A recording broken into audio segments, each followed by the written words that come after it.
Hello, this is Chris, ZL1CVD, and today I'd like to talk about CatTouch7USB and a new log feature that we have. So it's available if you go to the catmeters.com website and click on the CatTouch7USB link. At the bottom of the page you'll find another link that takes you to the firmware update page where you can update your CatTouch7USB with this latest firmware. Okay, so let's just have a look how it works. You'll notice now that we have now got a new log page here. So if we tap on log, the first thing it does, because the FT-891 doesn't have a clock in it, it will ask you to set the time. So here it is 33. So we'll just go to 33 and back. The next thing it's doing is it's asking for the station call sign. So station call sign is ZL1CVD. So you enter your call sign here, and then it's asking for the grid location, which is my grid location's RE55, I think it is. And then it wants to know a file name for the event. So you may be going on a POTA or a SOTA exercise, or maybe just operating from home, which I am. So I'm just going to put in QTH here. Oop. QTH.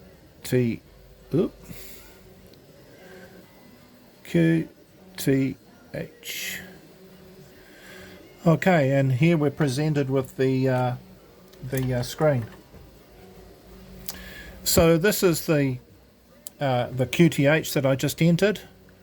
You can change that, you can delete it, and this will become the file name for the log file that it saves. Our date and time, which we've just entered. This is a sort of a status area. It tells us it's ready for logging, and it tells us this is the first record. And here we have our call sign that we entered. Here we have our location, our grid location. And we can put in this is the sent signal strength 5 and 9. We can change that to whatever we want. Maybe we want to make it a 55 because they're not coming in that good. And this is our receive signal strength. We have a comments area here, and we have an antenna. So we can put in here, for example, if I'm on a POTA, I might have an end-fed half wave or a whip or whatever, but this is handy information. Here I have got at the base I've got a Wyndham, so I'll put that on.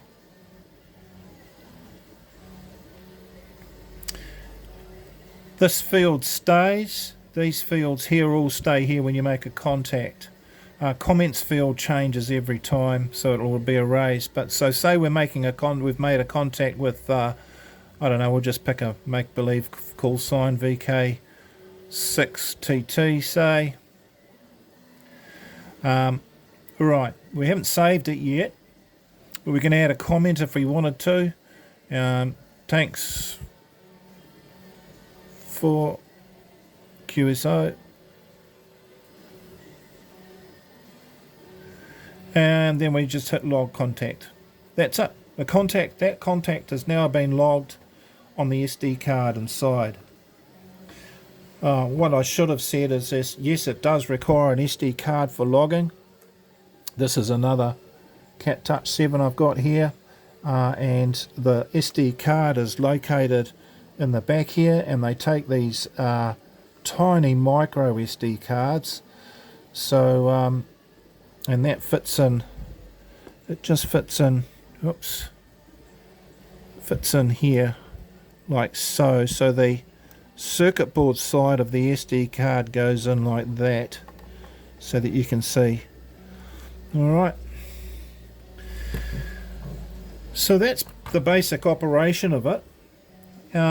We have a feature where we can edit the last record. So, well, we'll just put another dummy contact in.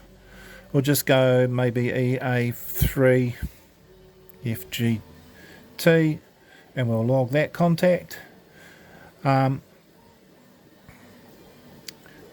Say we wanted to edit that contact, we can just go hit the edit button here, and it will bring it back up to the current screen where we can change. Maybe we didn't put a comment in. We wanted to put a comment in, okay? So we can see that it's still the same details, and we can resave that record.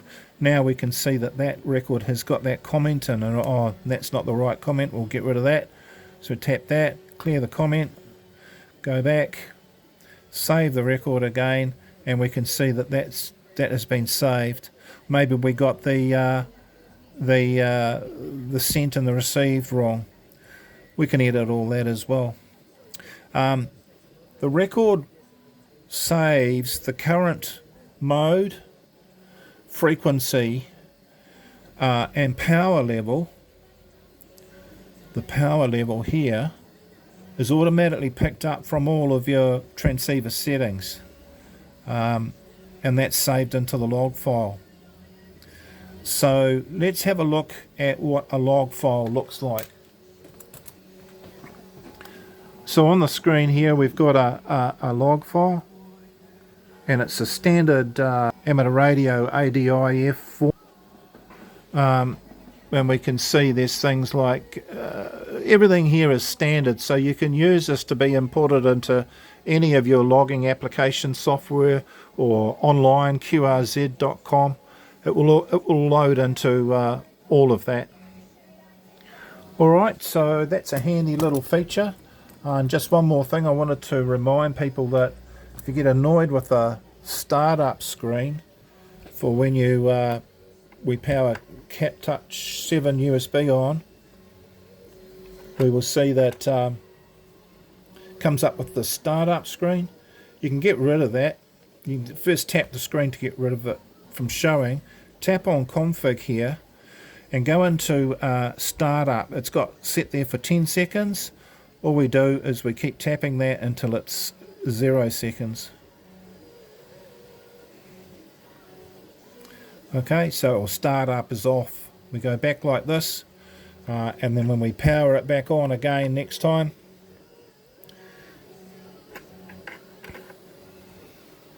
there's no startup screen.